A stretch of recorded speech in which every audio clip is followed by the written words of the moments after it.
toward that first Wednesday of February and that second National Signing Day, and just your thoughts about who are the big targets and the possibilities there.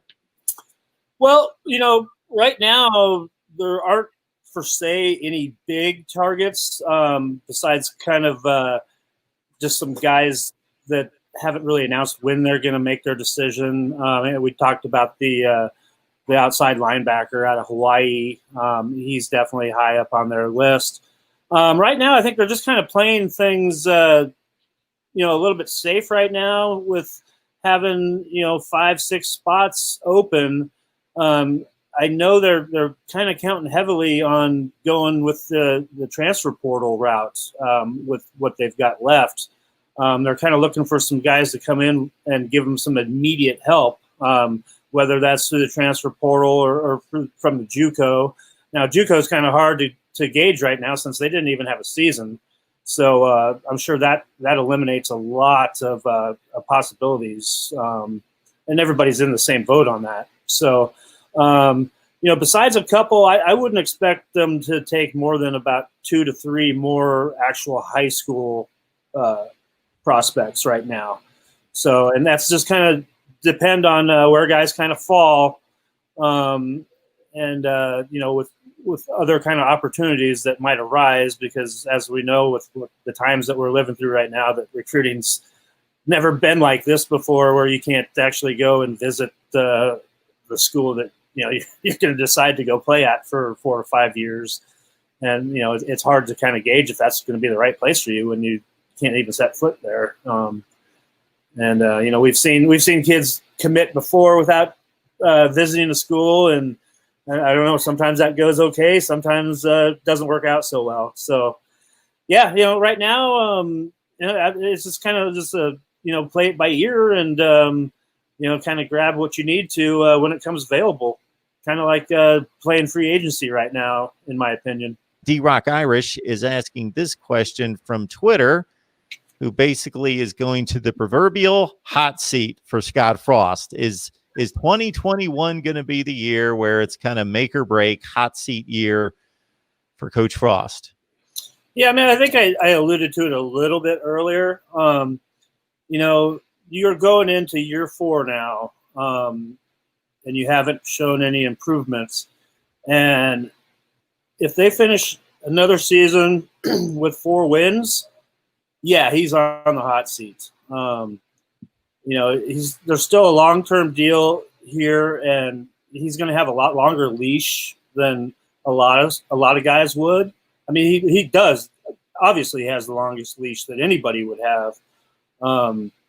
But another year without a bowl appearance with a losing season, and yeah, it's time to put up or shut up after that. I think that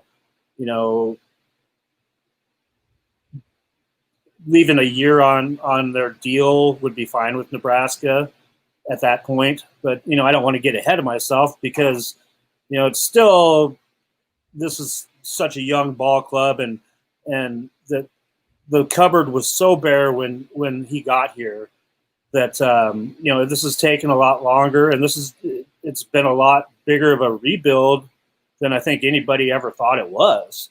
So, another recruiting class, and we've seen that he consistently gets top 20 recruiting classes, and eventually, you build up the roster, you get this depth that you so desperately need.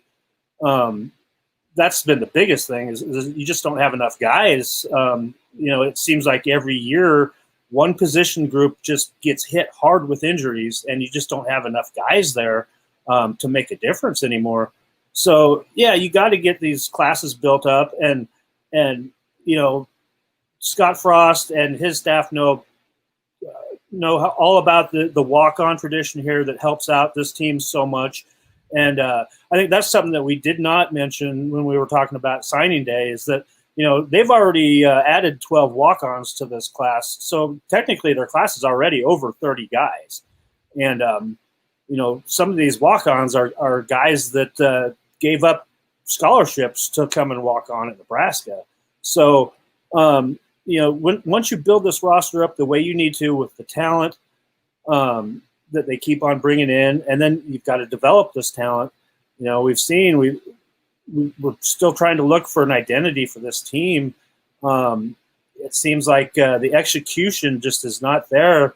You know, when Scott Frost got here, you know, everybody quotes that he said that he was going to make the Big 12 change and have to adapt to him. And we see that hasn't happened. So you've got to get a direction. And I think that's what people are wanting the most is to know is, you know, what kind of team are we going to see here? Are we going to see an offense that flounders, that doesn't have any direction? Or are we going to see, you know, some continuity going on here and getting guys involved? And, you know, if guys are not getting it done in practice, there may need to be some changes, because I think week in and week out around here, we hear how good practice was and how great they did. It's the best practice ever. And it doesn't translate onto the field. So, you know, like we kind of mentioned earlier, they've got to do a lot of evaluating here. And, you know, if Scott Frost is going to have to make some tough decisions and maybe make some more changes in the staff, maybe that's a direction that goes. But, you know, everybody's got their own style of coaching, and maybe Coach Frost has to take a long look at himself and maybe change some of the ways that he's doing things too.